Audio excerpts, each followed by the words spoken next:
Guys, welcome to my channel. आज मैंने एक ड्राइंग मेड करी तो मतलब मुझे सफिशिएंट नहीं लगा कि मैं उसके थ्रू अपनी फीलिंग्स को एक्सप्रेस कर पाऊँ, बिकॉज़ मैं तो यहाँ पे से एक वीडियो बना के अपलोड कर दूँगी। अब जिसके साथ ट्रेजेडी हुई है, उस मनीषा बाल्मीकि छोटी सी बच्ची के साथ रेप हुआ है, उसको उन सब चीज़ों का सामना करना पड़ा होगा। मतलब हम तो सिर्फ जस्टिस मांग सकते हैं, बट एक डर जो एक फेयर होता है वो हमारे दिल में बैठ जाता है कि यार मैं भी एक डॉटर हूँ, मैं भी एक माँ हूँ और मैं भी एक औरत हूँ। तो रेप जैसी जो हीनियस क्राइम है वो कभी भी और किसी के साथ भी हो सकता है। मतलब पॉसिबिलिटी है कि किसी के भी साथ हो सकता है, कहीं पे भी हो सकता है। मेरी एक 3 साल की डॉटर है और मुझे बहुत डर रहता है कि बच्चे को स्कूल भेजना है, बच्चे को अकेले कहीं पे नहीं छोड़ना है। कभी भी कुछ भी हो सकता है, किसी भी तरीके के लोग हो सकते हैं। और मुझे उन लोगों से मतलब आप कितने चीप होते हो यार, किस टाइप की आपकी मेंटालिटी होती है। चेंज योर मेंटालिटी फर्स्ट यार। अगर कोई लड़की छोटे कपड़े पहनती है तो क्या आपको इनविटेशन देती है क्या वो कि प्लीज़ कम एंड रेप मी? वो ऐसे तो नहीं कह रही ना। वो अगर छोटे कपड़े पहनती है तो वो अपनी खुशी के लिए पहनती है, आपके लिए वो नहीं पहन रही है। ठीक है ना। फ्रीडम ऑफ इक्वालिटी सबको एक जैसा है, कोई डिस्क्रिमिनेशन नहीं हो सकता है कहीं पे भी।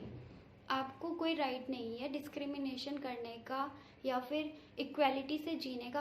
हर किसी को ये राइट है, प्रोविज़न है हमारा आर्टिकल 14 में, ये हम सब एक साथ समानता के साथ जी सकते हैं, हमें जीने का अधिकार दिया गया है ना। तो इक्वलिटी ऑफ राइट है हमारा, तो हमसे हमारा मतलब ये राइट क्यों छीना जा रहा है? और कब तक ये रेप जैसी जो हीनियस क्राइम है ये होते रहेंगे? मुझे समझ नहीं आता कि इन रेप को हमें कब तक टॉलरेट करना पड़ेगा। एक लड़की होने के नाते मैं ये सब मुझे भी डर लगता है, कभी भी कुछ भी हो सकता है। किस तरीके के लोग होते हैं दुनिया में, आपको कौन से नज़रिए से आपको देख रहे हैं, हम कब तक खुद को प्रोटेक्ट करेंगे? यहाँ पे 3 साल की बच्ची का रेप हो जाता है, 3 साल की छोटी सी बच्ची यार, उसका रेप हो जाता है। बताओ, सोचो। हम्म। यहाँ पे लोग कहते हैं चलो लड़की हो गई तो अब तुम्हें दूसरा बेबी लड़का बॉर्न करना है। क्यों? मैं चाहती हूँ कि मतलब मेरी फीलिंग्स ये कहती है कि लड़की एक रेपिस्ट को जन्म देने से अच्छा है कि आप 3 लड़कियां और पैदा कर दो। क्योंकि मतलब रेपिस्ट आप लोगों के घर पे ही बैठे हुए हैं, हम लोगों के घर पे ही हैं। हम लोगों में से ही उठ के रेपिस्ट आते हैं जो स्टिमुलेट हो जाते हैं लड़कियों को देख के, पता नहीं क्यों, क्या इन्हें चाहिए होता है, क्यों? आप मुझे लगता है कि first of all we need to be aware of the male child in our house. आपको फर्स्ट ऑफ ऑल अपने बच्चों को अवेयर करना पड़ेगा। हम लोग मतलब हमें अपने बच्चों को अवेयर करना पड़ेगा, अपने मेल चाइल्ड को, उन्हें सारी चीज़ों से उन्हें अवेयर करवाना पड़ेगा। जो गर्ल्स होती है वो बहुत प्रीसियस गिफ्ट होती है, बहुत ज़्यादा प्रीशियस होती है वो, और उन्हें जब वो एडल्ट होती है तो बहुत सारी चीज़ों को टॉलरेट भी करना पड़ता है। आपको उन सब चीज़ों से उन्हें अवेयर करवाइए, गर्ल्स की रिस्पेक्ट करना सिखाइए। मैं ये नहीं कहती, हमें अपने घर से ही स्टार्ट करना पड़ेगा, हमें बाहर से तो अब मैं 4 लड़कों को जाके तो नहीं कह सकती ना भैया तुम इसका रेप मत करना। अपनी नज़रों को सुधारो और अपनी मेंटालिटी को सही करो। मैं किसी को नहीं कह सकती, मैं जस्ट अपने घर के बच्चे को कह सकती हूँ। इसलिए हमें फ़र्स्ट ऑफ ऑल अपने घर से ही स्टार्ट करनी पड़ेगी, शुरुआत करनी पड़ेगी। क्योंकि हम अगर शुरुआत नहीं करेंगे तो रेप जैसे हीनियस क्राइम इंडिया में होते रहेंगे, और जो हमारी छोटी छोटी सी बच्ची है ना वो उनकी बलियाँ चढ़ती रहेंगी। यहाँ मैं लेजिस्लेशन से अपील करना चाहूँगी कि अमेंडमेंट हो, रेप लॉज में अमेंडमेंट, ऐसे अमेंडमेंट हो कि रेप करने वाले की रूह तक काम जाए और आगे से ऐसे कोई हीनियस क्राइम ना हो, और कोई बच्ची, कोई छोटी सी बच्ची, कोई लेडीज़, कोई औरत इन सब की बलि ना चढ़े। 376D जो कि गैंग रेप को डिफाइन करता है कि अगर गैंग रेप हुआ है तो 20 इयर्स का इम्प्रिजनमेंट एंड लाइफ इम्प्रिजनमेंट है। तो आई थिंक कि ये मतलब सफिशिएंट नहीं है एक गैंग रेप के लिए या एक कोई भी रेप के लिए। क्योंकि एक रेप में एक लड़की की डिग्निटी, उसकी सेल्फ रिस्पेक्ट, उसको उसकी बॉडी को इतना टॉर्चर करना बहुत ज़्यादा, आई थिंक इससे बुरा और कुछ हो ही नहीं सकता लाइफ में। मुझे लगता है कि इंडियन कॉन्स्टिट्यूशन में रेपिस्ट की जो प्रोविज़ो है बनाए हुए आईपीसी में, जो 376 में प्रोविज़न्स है रेपिस्ट के लिए, पनिशमेंट के लिए, वो सफिशिएंट नहीं है। बिकॉज़ कुछ इस टाइप की इन्हें पनिशमेंट मिलनी चाहिए जो कि सऊदी अरब में होता है। वहाँ का जो लॉ है, वहाँ पे बीच चौराहे में जाके रेपिस्ट को गोली मार दी जाती है।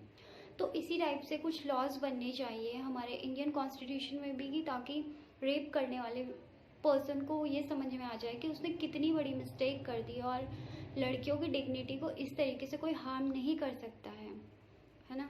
आर्टिकल 21 सबके लिए एक जैसा है, विदाउट एनी डिस्क्रिमिनेशन हर कोई एक साथ जीवन जीने का अधिकार रखता है। यहाँ पे कोई ऐसा नहीं है कि आप किसी की डिग्निटी को जाके हर्ट कर रहे हो, या फिर इस टाइप से आप किसी भी लड़की को उठा के उसका रेप कर दोगे और आपको कुछ नहीं होगा। नहीं, ऐसा कुछ नहीं होना चाहिए। और जो एंशिएंट लॉ में होता था, कुछ head cursor lynching kind of जो पनिशमेंट दी जाती थी, वो उसमें क्या होता था कि जो कल्प्रिट होता था रेपिस्ट, उसके बॉडी के पार्ट्स को कट कर दिया जाता था और उसे कुछ ऐसी ड्रग्स वगैरह खिला दी जाती थी जिससे कि वो मरे भी नहीं और वो जिंदा रहे, और वो उस दर्द को टॉलरेट करे, और उसके साथ साथ उसके बॉडी के पार्ट्स को उसके बॉडी से अलग कर दिया जाता था, उसके हैंड्स को, उसके लेग्स को, उसके हेड को।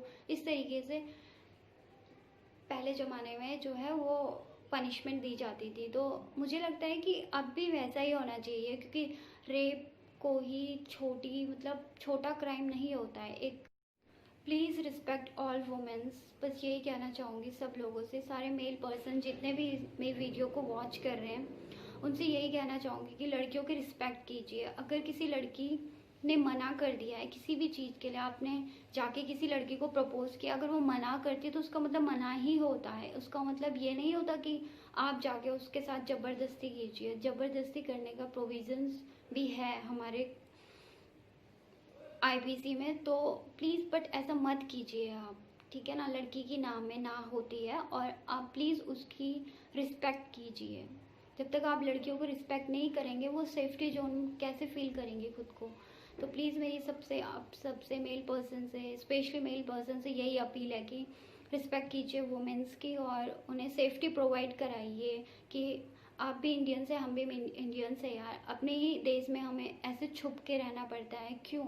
आप ऐसा मत कीजिए, और अपने ही बहनों की, अपने माताओं की, अपनी बच्चियों की रिस्पेक्ट कीजिए, और जो दूसरे हैं उनको भी अपना ही समझ के उनकी रिस्पेक्ट कीजिए। उनको गंदी नज़र, बुरी नज़रों से मत आंकिए please. I humble request to all.